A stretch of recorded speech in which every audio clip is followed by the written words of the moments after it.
I sent out an email just summarizing exactly what the settlement agreement is for. So there's really three main things that are changing. The first is that agents will not be allowed to offer cooperative compensation as advertised on the MLS, and that also means like Zillow will not be able to state what that is. Any real estate website, right? So like the syndication sites that actually like consolidate all the data and advertise it to the public, as well as the multiple listing service, which is the internal database that all realtors use, and then also every single brokerage's site won't be able to.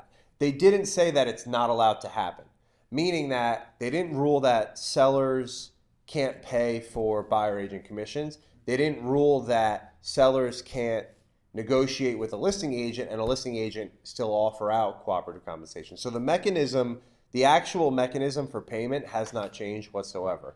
It's just the verbiage of saying, hey, here's my listing and I'm advertising this in the MLS as paying you 2%, 3%, whatever that number is.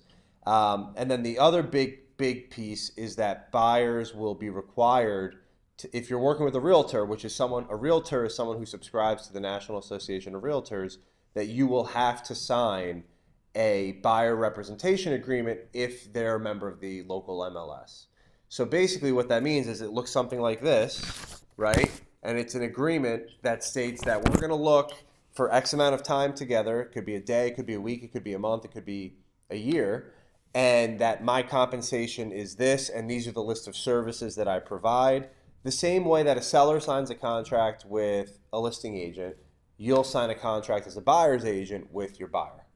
And it also gets rid of the requirement that agents have to join their local MLS, which I think is the thing that confuses me the most about the entire thing, because the MLS is very valuable because it consolidates all of the local information into one place, right? So as a consumer, if you're selling your house, you would want to know all of the sales, as many sales as humanly possible in your market, in your neighborhood.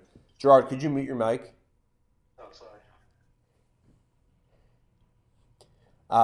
You would want to know all of the sales that are happening in your market, because that's the data that will support the sale price that you're trying to sell your house for. But now they're removing that requirement. I guess the reason why is the requirement piece of it is the tricky part. But like, you want to have as much information as possible to justify your sale price, because now if deals are happening like quote unquote off market and no one knows about it, that requires you to go and check public records. Right? Now, could some tech company come in and offer a new service that consolidates all that information? Yeah, sure. But it puts more power centrally in like a Zillow's hands versus like in the strength and numbers of like a community, so to speak. And right? Does it perceive that this protects that's my last question. Does it perceive that this protects the buyer more or the agent more? No. It's perceived that it's hurting agents.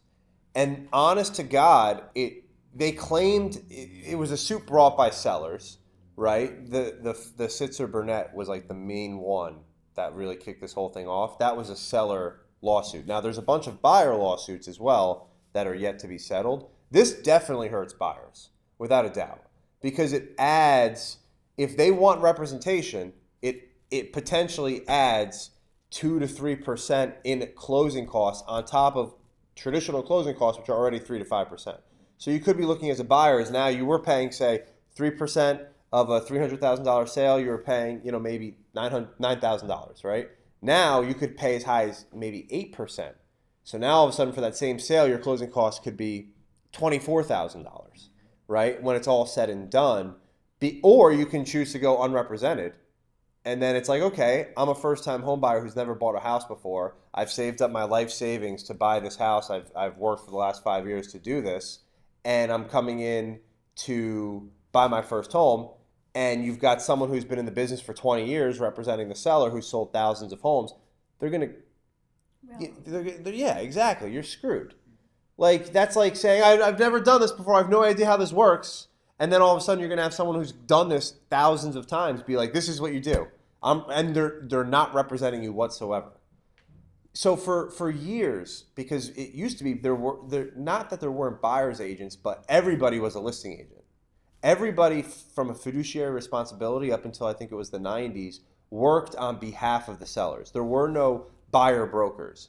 And the National Association of Realtors actually lobbied heavily and harped on it big time to get buyer representation so that buyers would have someone acting on their behalf. And this was the basically the sellers were paying for it. Now, the problem is too, like, and this is why it's important as agents, you have to be able to describe this to your clients, because theoretically, what they said was that the argument was that commissions artificially inflated home values, right? Because home sellers were paying more money to commissions, so they were charging more for their house, right? Because if they could save 3% on the sale price, instead of paying 5%, they would pay 2%. Instead of paying 6%, they'd pay 3%, whatever that number is.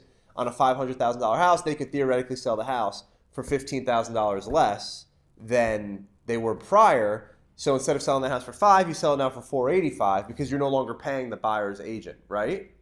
However, I guarantee you, every single home seller who sees 12 months of comps moving forward is not going to say, oh, let's adjust that for the buyer agent compensation. So they're going to still ask the same number for their house, put more in their pocket, and then put another $15,000 in closing costs on the buyer in a market where affordability is at a 30-year low. So that's not how it's going to work, because you're not going to say, well, let's go through all 12 of our comps and look, what was the commission on this one? Well, let's adjust that one. Let's adjust that. They're not going to do that. So what's going to end up happening is it's just another fee added on to the buyer. And ultimately, honestly, what this was an attorney just taking advantage of the market changing and the National Association of Realtors having a series of scandal after scandal after scandal and being in a really weak position, and then suing them, right? Because everybody was in a really strong financial position 2019, 2020, 2021. Market changes when interest rates rise. And they're saying this is an opportunity for us to put a massive class action lawsuit on these people and get them to settle. It was a money grab. But where's the money even going to? Back to these sellers? Correct. Every single seller for like Sister Burnett, it was I forget which Midwest state, but basically anybody who is involved will get a portion of that. But the largest sum of money is the 33% that's going to the attorney who led the thing, which is the most ironic thing of it all, right? You're complaining about 5 and 6% commissions when you're getting 33% of the winnings. Only if they win. Yeah. It's crazy. Only if they win, yeah. That is crazy. So what other questions does everyone have? Thoughts? Has anyone gotten any kind of pushback or any kind of feedback from their current clients? I already had a buyer ask me about it yesterday. Just asking, like, what are your commission fees and how do you structure that? So you have to be prepared to, like, explain what's going on and also explain that nothing is definitive. And, like, in a day-to-day setting, like, so today on Tuesday, March 19th, it's kind of business as usual, but understanding that at any given moment, things could change dramatically because they've only put a 3-month, 4-month timestamp on this as to when it's allegedly supposed to change. Now, the other thing is the actual approval process could take 3 or 4 months in and of itself. So who knows if that gets pushed. And that's why all these people who are out talking as if like, oh, this is how this is going to be, and they're in the predictions game, it's all bullshit because it's too early to tell. You have to be not in predictions, but in adaptation, right? Like you have to look at what's going on and try and lay out the possible scenarios, not predict one and bank on that. But you can also take the definitive things. Like, for example, you have to know, that's why I sent these out to you, the buyer representation agreements, because that's definitive. Like, start implementing that right now, right off the bat, because that will put you in a position of strength and familiarize yourself with it, because that's something that's unavoidable. That's coming, and we've known that. That's why we've talked about this for the last 18 to 24 months in terms of this stuff coming down the pike. And I guarantee you're going to have, as that time frame gets closer, you're going to have sellers asking about commissions, asking like, how, this is the type of stuff that we have to discuss, right? You go on a CMA next week. What happens when you say, the seller says, well, I don't want to pay a buyer's agent? Are you going to take the listing? What are you going to do in that conversation? Right? So you go and they say, okay, my commission's normally 5%, right? Commission's 5%. And they say, okay, well, I want no buyer agent compensation. What do? You take the listing? So if you do, then what? You have to tell potential buyers agents that. Oh, they have to no. I negotiate mean, their own? don't be surprised if the buyer agent compensation goes away in the MLS before July. Because they're not going to just have like a drop dead date, right? So eventually they're going to look at it and make an evaluation and say, if this is where things are going, we have to just adjust for that today. I mean, they did it for the property disclosure. Why wouldn't they do it for this? New York State versus the You're MLS. saying, okay. You're looking at a public entity versus a private I'm entity. just saying they gave that one. I get it's two different situations, but that was like you can get in a And also- contract before, literally tomorrow. Yeah, but they're not getting rid of cooperative compensation. Yeah. So it's not really the same because like there's not going to be a date for like contracts for today you get a buyer's agent compensation, tomorrow you don't. Yeah. Because it's still legal to pay it. But part of the conversation, and honestly, we shouldn't really be all too concerned with like, what do we do when July comes? It's more like, what do we do today to start implementing this stuff to get ahead of it so that by July, you're winning all of your appointments while everybody else is trying to figure this shit out. You know what I mean? Mm-hmm. But like, I would say you take the listing, right, in that scenario, and you let them know that, number one, like you just have to lay out the scenarios of how it could go.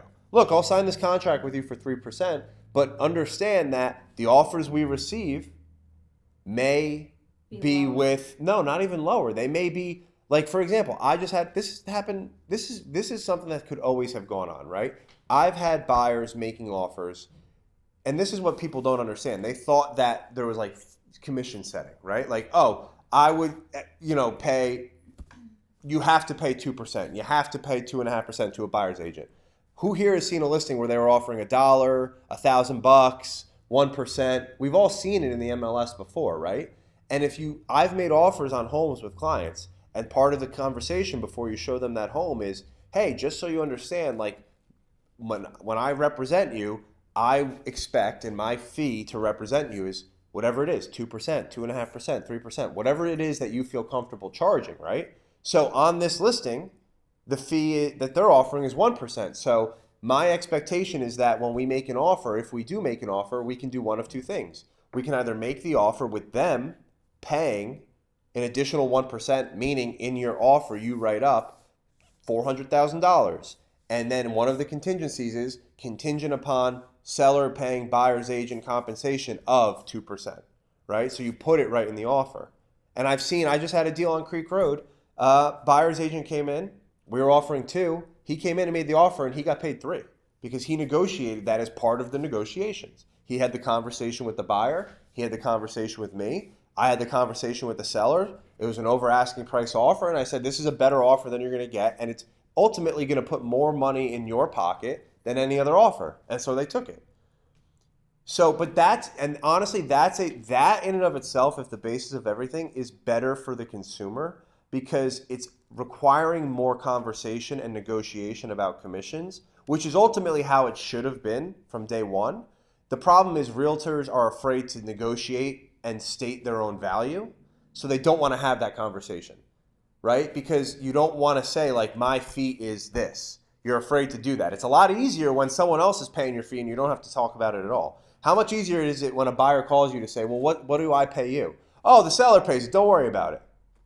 That's so much easier for a buyer's agent than it is to say, well, my fee is 3% and this is why. And then you have to actually have the uncomfortable conversation for most people of stating what your value is. But that's why if you get really good and really confident at being like, this is what my value is and this is why you have to work with me, right? I was talking to one of my clients yesterday because they called me and they're like, what do you think of this entire thing, right? Someone who's bought a bunch of properties with me before. He's like, I think it's going to be hard for affordability for buyers. I'm like, I agree. He's like, if you have to add 3% to a $400,000 purchase, that's going to be tough. And I said, look, you're right. But I said, let's look at the counterpoint, right? You've bought houses with me. Remember, you're buying your first house. What if you went in there, no idea, we negotiated a $15,000 credit. What if you just took that as is, right? There's $15,000 on a $250,000 purchase. that you would have never gotten. And he's like, no, you're absolutely right. So it's not that buyers don't understand the value of an agent. It's just that the shitty agents don't offer any value and they're going to have a hard time.